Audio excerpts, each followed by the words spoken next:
Hey, and welcome to another episode of Espresso Talks by Vivit. Today, we're continuing the series of Women in Tech, and I'm going to be introducing and speaking to Tammy Young, ex-board member and all-round Mercury to HP to Micro Focus evangelist. So it's going to be a fantastic, interesting conversation around things like data privacy, around the evolution of tools, and about having a career for life using the Micro Focus suite. So don't miss out. And without any further ado, I'm going to hand over to Tammy. Welcome, Tammy, to the show. But before we get into the podcast, I want to introduce Gabby from QA Consultants, who is sponsoring this event, and it's great to have them as part of the Vivit community. Thank you to the Vivit team for continuing to highlight the accomplishments and value that so many women bring to IT, and specifically the software quality industry. We at QA Consultants have had a long-standing history with Vivit and the Micro Focus suite of tools, dating back to the Mercury days through our current Platinum partnership with Micro Focus. Over our 26-year history, we have solved significant QA challenges to our customers and have continued to cultivate a culture of men and women who are dedicated to the craft of quality. We are constructed of dedicated professionals who have chosen quality assurance, quality management, and testing as their career path, and thankful to Vivit for continuing to highlight the role that women play in this rapidly increasing part of IT. Further thank you to Tammy, who has worked so hard and accomplished so much in her career as a QA professional. Thank you to Vivit for showcasing Tammy's talent as a role model for women and men in this QA space. Thanks, Gabby.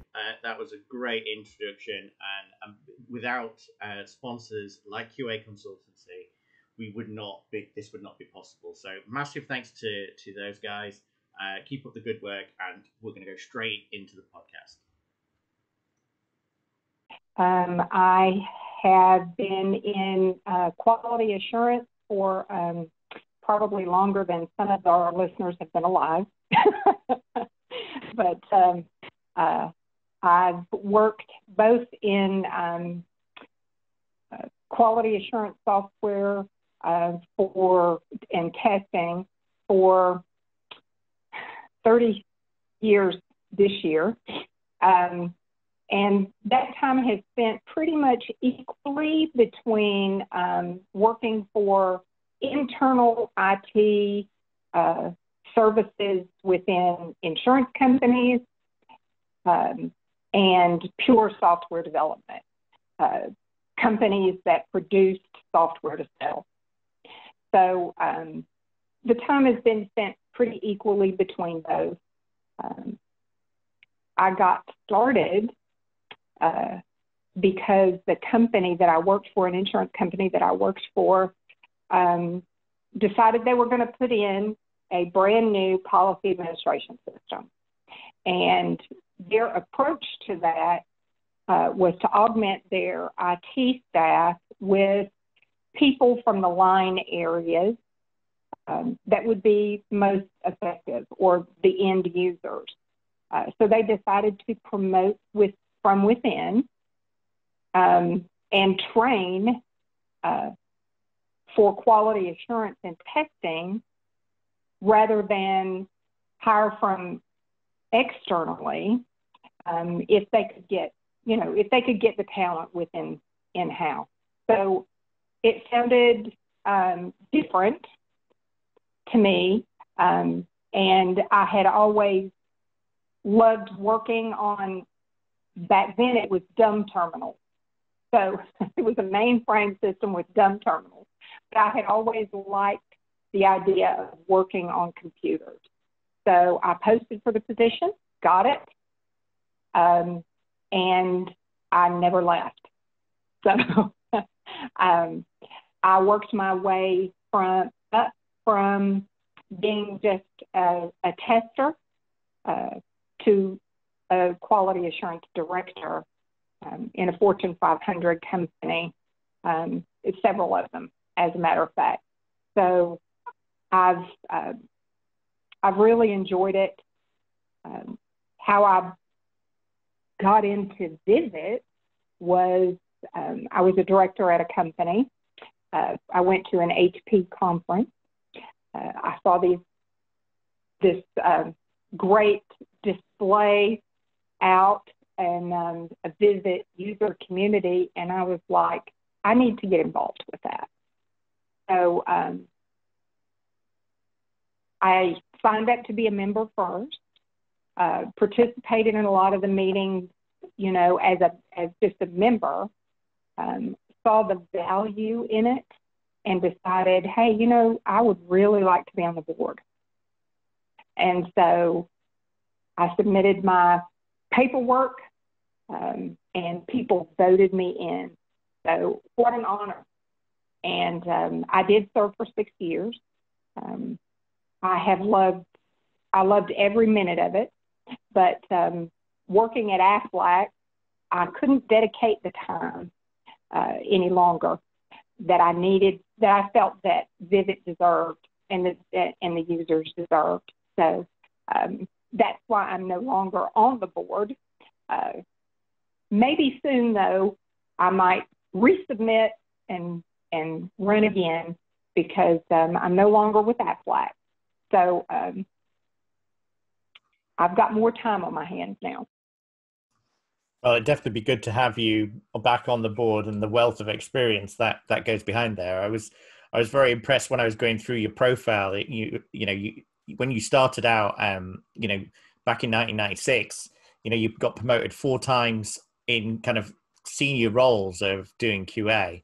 That sounds like a really exciting time. I remember the Mercury days back in the 90s, and when test director one just Excel. It looked like Excel, and then obviously the client server version, which we started off, and we used to have a recycle bin in administration section. It was great fun. And you've obviously seen that grow up to kind of where you are now, and some of the challenges that you're dealing with on your current client. So it'd be really interesting to kind of, you've obviously pivoted, and you're still within the quality realm, but you've now focused into kind of data quality. Would you be able to tell the listeners a little bit about what your challenges you're doing at the moment? Sure. So I'm doing a little bit of consulting work, and one of my first jobs as a consultant, over the years I've dealt with many consultants, but I've never done it myself. So being on that side of the fence, and thank you very much to QA consultants for trusting me with this. My very first consultant assignment was to be the quality assurance strategist. We were charged with going in, seeing what tools they currently had, how they currently operated, the data sets and the applications that needed to be moved, and determine how best to move forward with the information that we gathered. So, in other words, provide a quality assurance testing strategy for splitting out these companies, which means you have to copy some applications, move some applications, move that data, and then restrict the data from people that could look at it, but no longer have the rights because they work for a different company now. So luckily, they did have the suite of ALM tools from Micro Focus. So the first thing I did was determine, okay, we can absolutely use ALM to do test management for all of these companies. And in doing so, provide metrics to the corporate staff and the people that were in the C-suite that had a time limit on, hey, we have to have this done by X date. quality takes a back seat. Oh, those are horrible words. But quality takes a back seat. Even cost takes a back seat. Time is number one because the government says we have to have this done by X date. So how do we do that and inject as much quality into it so that these companies won't have rework and they can start with their critical processes on day one of the split, right? What needs to be run in parallel? What can we just cut over and cut off? So all of these things into a plan to move them forward. They too decided, hey, we're going to have some industry experts, but the bulk of the testing is going to be done by the end users for these companies. So you're going to have to work with them, and they're going to have to learn how to use AOM, something that, they're probably never going to see again, but for this exercise, they're going to have to use it. So training was also part of the exercise. And believe it or not, within 3 months, we not only had everything set up and everyone trained, but all the testing done and all the cutovers completed. So that's what I was charged with. And because I've, believe it or not, made a career out of working with Micro Focus tools.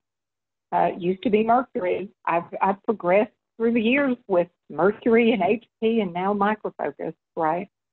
But I built a career on using this tool and the way I use the tool. I use it to manage my resources. I use it to manage my test data.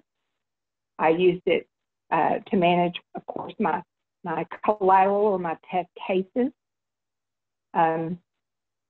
It's my hub. At Aflac, we had the mobile suite. We had USP for automation, and it's the hub. It's where all that data goes. All of that completed testing data goes. I have worked with Oracy, which is one of the large resellers of HP and now Micro Focus software. So I've worked with them even to customize reports. If with that open API, you're really limitless on what you can do with that tool.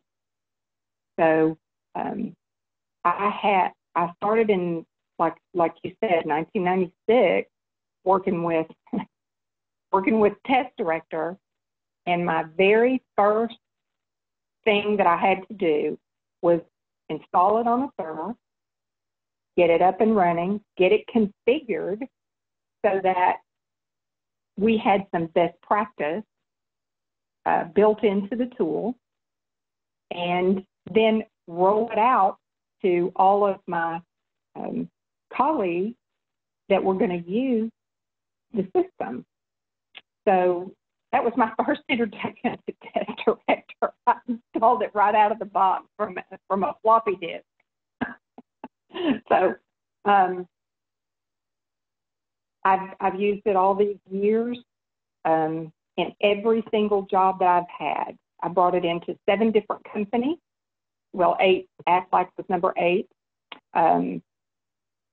Either they had it and it was sitting on a shelf and they weren't utilizing it, and I pulled it off and implemented it, or we purchased it in some capacity, and I've done it even for startups. So you can make a career out of using the software. I've done it. No, absolutely. I must admit, I used to like, well, I'm not going to say prefer, but I used to love the Mercury boxes. And I've actually, I looked in my garage and I've got a whole stack still shrink wrapped. And I remember that what used to make me giggle was the TD API, which you're talking about, kind of never seemed to change. And that manual was really good. You know, it was really kind of, like you said, the endless, possibilities really of how you can pull that data out. And then, you know, we've it's always been a real challenge. And you know what they did with Quality Center, they kind of tried to do something what they called ALI, which was application lifecycle intelligence, which was a synchronization tool, so they could sync it to different tool sets. You know, your star teams or your, you know, your weird, you know, instances, other types of, you know, management tools. I always thought it was really fascinating that, you know, especially like you said, one of the foundations was really kind of getting people trained on it, getting people to understand the tooling, to really kind of get, you know, be able to adopt it and then use it in any capacity, whether they're business users, like you said, in the current role where they may never use ALM again, or even in a startup environment. You know, it's so flexible to give you a wraparound quality on top of it, which is, you know, really, really powerful. It's interesting. One of the questions I've always had about elevators, which I never kind of seemed to understand, was why they called them cars. And it seemed like a strange thing. But I used to work at Hitachi, and I was just looking because they still hold the Guinness Book of Records for the fastest elevator, going at 75.6 kilometers per hour in China. And it brings back the memories that I was using. Actually, I was using Windrunner at Lehman Brothers, and they had a turbo lift for the higher level buildings in Canary Wharf. So you'd either go on the lower first, you know, 30 floors, or you go to the top 60, and it'd go flying up. And obviously, you know, Lehman Brothers, a bit like Wolf of Wall Street, there's many days where I wasn't feeling my best getting in that elevator at the start, and felt quite sick at the end of it. So, you know, I think, you know, I can understand where the software is coming from now and how that works. So that's fantastic. But so I know you've been having this data problem, which you've, like you said, you know, there's a lot of legislation coming in from the US around personal identifiable data, PII data, and then of course now kind of from the other side of the pond, you know, GDPR and the Californian data privacy regulations have kind of come in. And like you said, it's the regulators that are really accelerating this. And it's like you said, it's not just a cost, or it's a time issue and time to kind of become compliant. And that is a big switch. You know, in the World Quality Report, which was published this year, they still, the Micro Focus published that it was 60% of organizations still using production data in a test environment, which is obviously A, illegal, and B, probably, like you said, not good practice.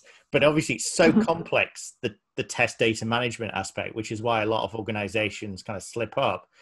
You know, going at that kind of problem and dealing with, you know, understanding what's sensitive data and what's not. How did you go about that once you'd got everyone up to speed with ALM and starting to use the tools? And what was the approach that you took for data?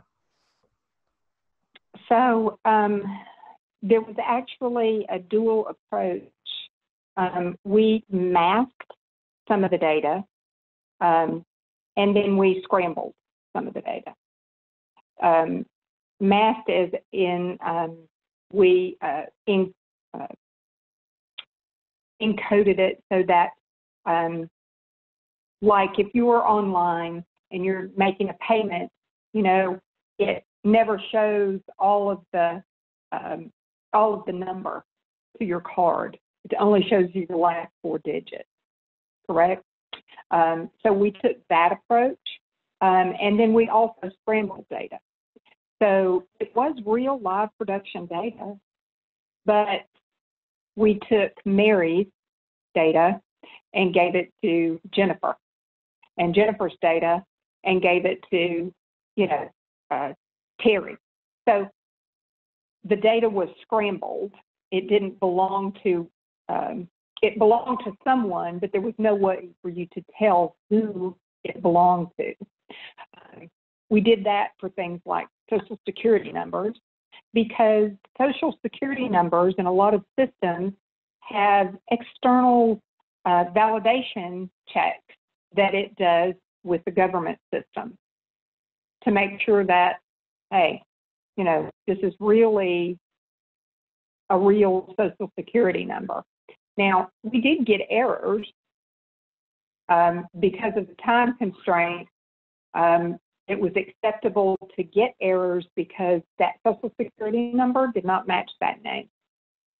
And there wasn't time, had I been in say an app-like environment where I'm doing support 24/7 for a company, and I'm not just trying to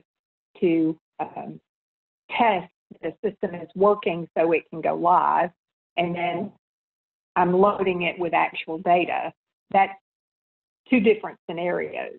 If I'm going to repeat that testing, then obviously I want to do some coding around, if I get this error, it's acceptable, go forward, that sort of thing.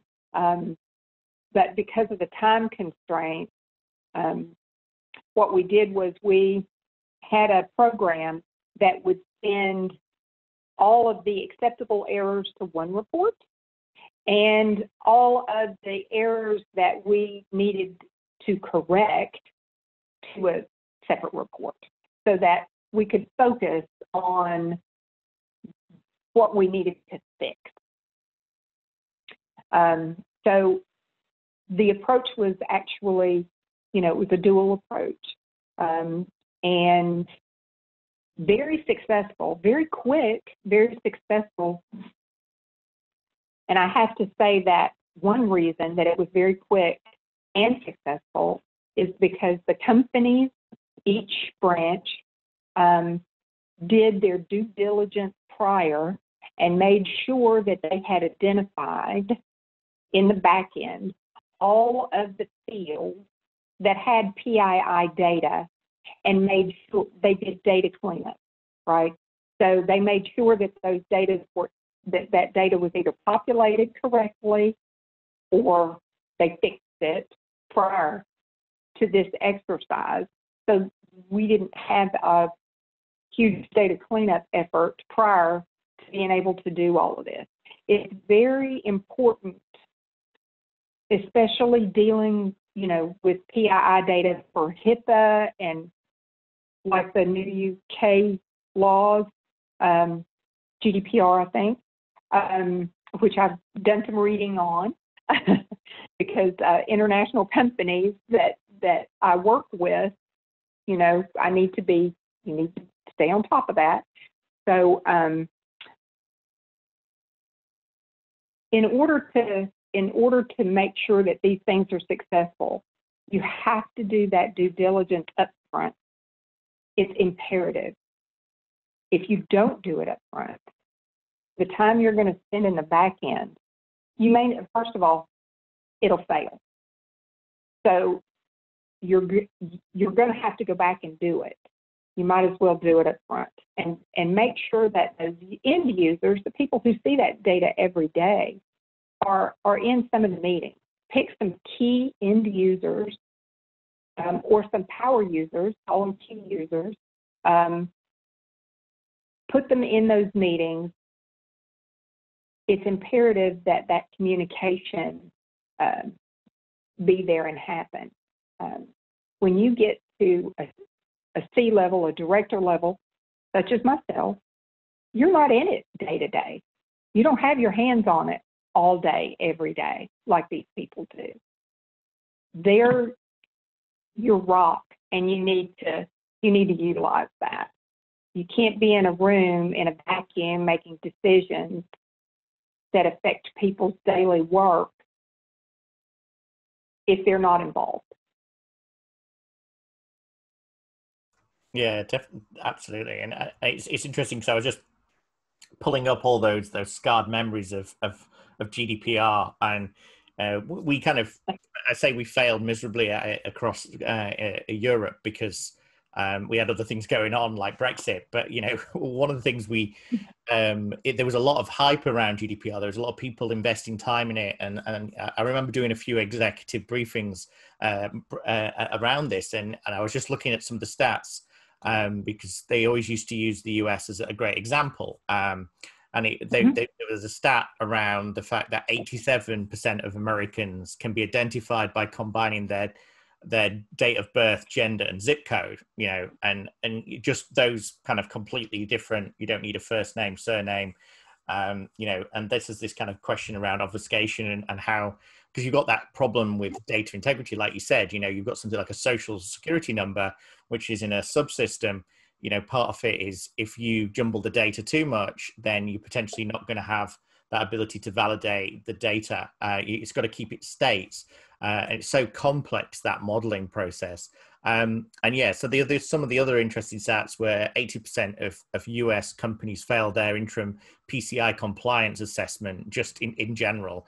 And then another big one, which kind of hit us quite hard, was around data breaches. And 70% of data breaches being caused by internal employees, which is really kind of sings that kind of problem. I'm doing this now I'm doing an AWS migration at the moment across Europe, and obviously there's different data laws in different countries, and part of like you kind of said, the data cleanup or the data cleansing of those systems, or I kind of call it data archaeology. So my Indiana Jones kind of moment of digging up that data from, data backups, cache, anything which could potentially be left post a migration, which you still could have data on. It's funny, kind of the sources of where potentially personal identification data could still be stored, like on your phone, right? Part of that submitting process is that it's still, the app servers have caching, your phone has cache, it has memory. There's still that access to that information, and I think it can't get more kind of important than what's happening now with COVID. So I'm working with the guys at MIT to solve this problem around contact tracing, right?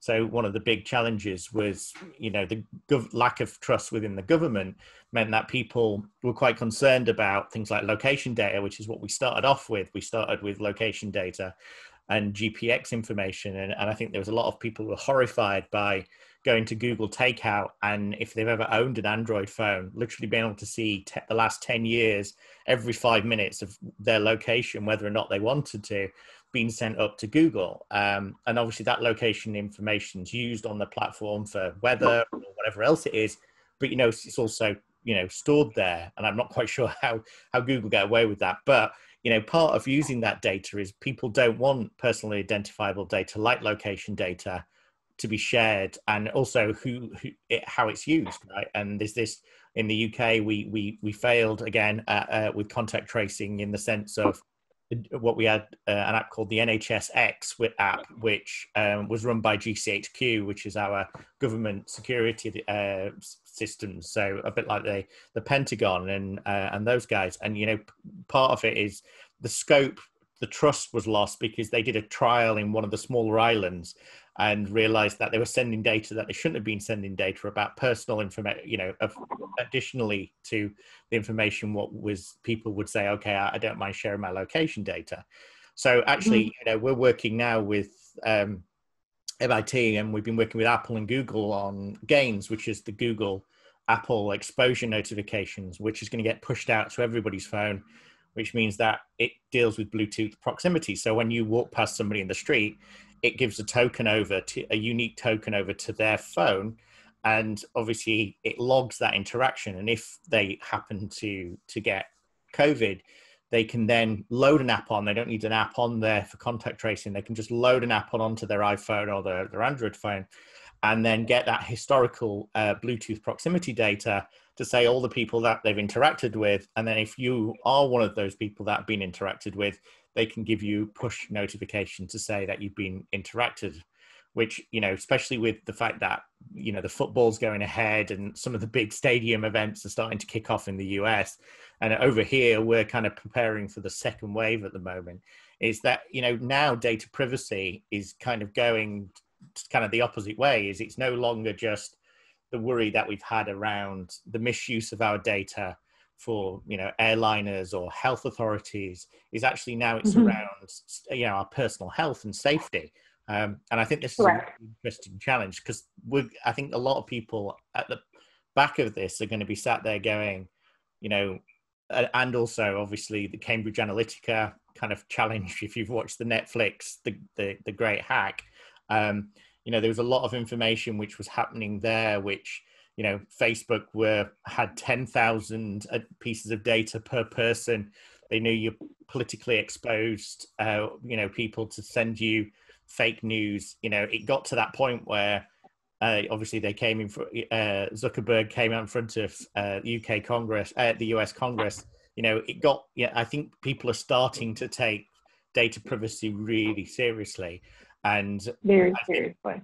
it's a real challenge. So I think there's going to be a lot of people following in your footsteps who are going to be kind of wondering where to start and where to learn more about this. And I guess, you know, would your advice be, you know, like you said, you've been doing a lot of research online. Is reading up about the topic, or what tips would you have for the listeners? Well, for the listeners, I have a couple things. The government rules and requirements around data privacy are the most stringent of any other entity here in the U.S. So if you take the time to do a couple things, there's a couple standards organizations, ANSI, ANSI, and IEEE, which have standards that the government uses in order to create their standards for data privacy. I would recommend joining either one of those standard organizations, both if you can, and read those standards, know them like the back of your hand. And in any organization where you're doing testing or development, keep those standards in mind, keep them in front of you. Keep on top of when and how they change, and make sure that your development organization is at least shadowing the majority of those standards. Of course, you know, if they don't apply to you, they don't apply to you. You know, there's some sales organizations that it doesn't apply to. Not everything applies to anyway. So, because what they do is they sell data, right? They get it and they sell it. So, but for the majority of us working in a development organization, knowing those standards will help you in whether you're doing quality assurance, pure quality assurance, whether you're doing quality assurance in testing or development. There are standards to everything. Know them and follow them. Trust me when I tell you, you'll be a commodity that everyone wants to get a hold of if you become really good at it. Again, there are tools that Micro Focus has to help you manage that. That actually make it easy not only to do but to manage. So I heavily depended on ALM to pull me through SOX audit. You know, there were mandatory fields I had set up so that you know, if somebody was doing an elevation into production, if we entered a defect, I even had it set up to tell me how much rework we were doing. If you ran a test that was associated with a defect, that's considered rework, right? If I run a test and it fails and I have to run that test again because of a defect, not because I'm getting new functionality, and this is a test that I run because it's a critical process. Not that kind of thing. But if it's associated with a defect, I had a report built for me to have a tick mark in the background, and I could tell you how many times we did rework for particular testing events. So it's all about standards, and rework costs time. So that is a big time saving if you don't have to do rework. Measure it. How much rework are you doing? How much time could you be saving? Agile is all about moving faster. Well, you can't move faster if things are failing on you. So, and you're having to do it again and again, and that's not unusual in a development organization, because there really, truly is no such thing as zero defect software. It's okay to strive for that, but there's no such thing. Microsoft will tell you that too. Yeah, I remember having a conversation with James Whitaker, who wrote the book on how Microsoft tests, and I remember him saying that they originally, because he worked at the FBI and IBM, they said, oh, we'll pay $1 for each bug you find in our code, and so they wrote a parser. Or James wrote a parser for Microsoft that literally went through, and he turned up with a stack on a trolley of all the defects that he'd found. Just by the output, and he said, "Oh, you owe me $22,000 or whatever," and Microsoft was so impressed at the time, they just said, "Oh, well, we'll just hire you; it'd be cheaper." But yeah, it's interesting. I love what you're saying, and one of the things I always used to struggle with Test Director was obviously with the process. You could implement a process for something like a defect life cycle methodology, where you kind of going, okay, each time it's reopened, you need to flag that and create a counter to say, actually, that's rework, because, it was really hard, as a tester, you go through, people used to write these beautiful test cases and they have 10,000 test steps.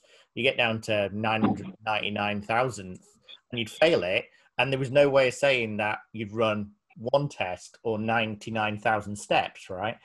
So it was that kind of question around how do you make it so you can really track all that additional effort that you're doing and reduce some of that waste. I think it's, that creating a report is a really good idea. So you can monitor that and measure it and, learn from that. And I think a lot of the agile people have kind of skipped that kind of, how do we improve the process a little bit? And again, great advice around, industry standards. I'm on the ISO committee at the moment for 29119, part 11, which is for AI systems, but part 6 is just gone for agile methodologies. And there's not many people that seem to be getting involved with those international standards when they should. I was chatting with Jason from Test.ai the other day, and their work. He also wrote the book on Google, how Google tests with James when they were at Google, and they've not seen these standards because they've not been involved from the start. And I think that's what really we need people to collaborate on standards, help driving these things forwards, and also to be able to share, like you are today, sharing those best practices around how to approach these kind of challenges in the real world. And I think that's what's really important. Otherwise, people are going to be flying out of elevators or, all sorts of really interesting things if they get it wrong. And like you said, there's no such thing as zero defects, right? I'm going to be quite scared next time I get in a glass elevator like Willy Wonka. But yeah, it's been an absolute fantastic pleasure. Before you leave, would you be able to kind of give the listeners, the best way to contact you on? Is it LinkedIn? How's the best way to reach out and kind of pick your brain? Yes, absolutely. Reach out to me on LinkedIn. That's probably the best way. I'm out there as Tammy Ward Young. If you're having difficulty finding me, type in QA consultant. It'll bring me right up, or Aflac. It'll bring me right up. Connect with me, and I I'm also a mentor on LinkedIn, so that would absolutely be probably the best way. But you're more than welcome to send me an email to my personal account. It's atlyoung09@gmail.com. I'll answer that as well. So, but LinkedIn is probably the best way. And that way we can get connected on LinkedIn, and you can see the things that I follow. And if, like I said, I also do mentoring. So I'd be happy to work with you on any problems that you're currently having. If I haven't seen them, I probably could help you navigate out of them anyway.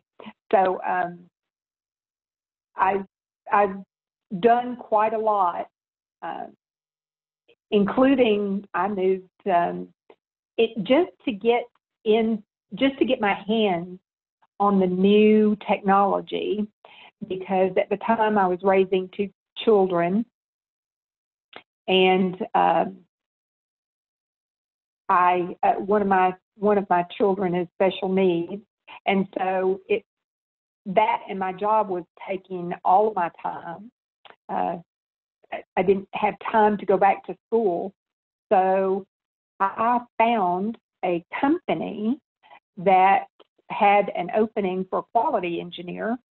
The company was called Earthlink. I'm sure people are familiar with that name. And they were doing something called municipal Wi-Fi. And they were wiring up cities for public use of Wi-Fi. So you could be sitting in a park somewhere and get a signal and pay a fee and connect to Wi-Fi, right? Or they also were wiring up fire department, police cars. So now you see police cars rolling around and they've got all this equipment sitting in them. If you've watched any police shows on TV, you see that the passenger side of the car is filled with electronics. Well, that connects somehow, and that's that antenna that sits on top of the car. Well, that antenna is talking to a tower somewhere. And so I wanted to get in on that technology and how you would test that technology. And so I went from a director to a quality engineer at this company. Didn't take a pay cut, but that is on my resume, and you can see me go from director to quality engineer back to director, and I get more questions about that move. And I said, well, I wanted to learn it, and I didn't have time for school, so I went to work for a company that was doing it, and I learned it. So I'm actually certified in Motorola Tropos nodes, those electronic nodes that sit on top of light poles, and I've been in more bucket trucks than you would know. So there's more than one way to skin a cat if you really want to learn something. Hey, I got on-the-job training. I got a wonderful salary. I traveled 90% of the time, but it was well worth it. Learning that and every aspect of it, how to test it. That was another company I brought ALM into. So there's more than one way to do it. So if you're really looking for knowledge, you'll figure out a way to find it. And I welcome you to reach out, anyone. I love this industry.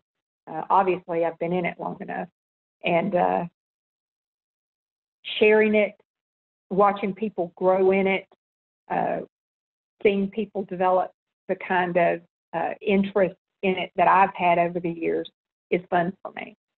So, Definitely. Well, you'll have to reach out and speak to Tammy. You know, you've got the details. You know, I love the story. It's that bravery of taking something which is unknown, learning a new trade. You know, boldly doing something put outside of your comfort zone. And I think it's been a great way to end the second episode of the Women in Tech. I think you're a prime example for that. So you've done some remarkable things, and the mentoring, I'm sure people will be very interested in taking you up on that. So again, massive thanks, Tammy, and look forward to trying to get you back into the board. That would be wonderful, Jonathan. Thank you so much for the opportunity to speak with you today, and I hope to hear from some of the listeners soon.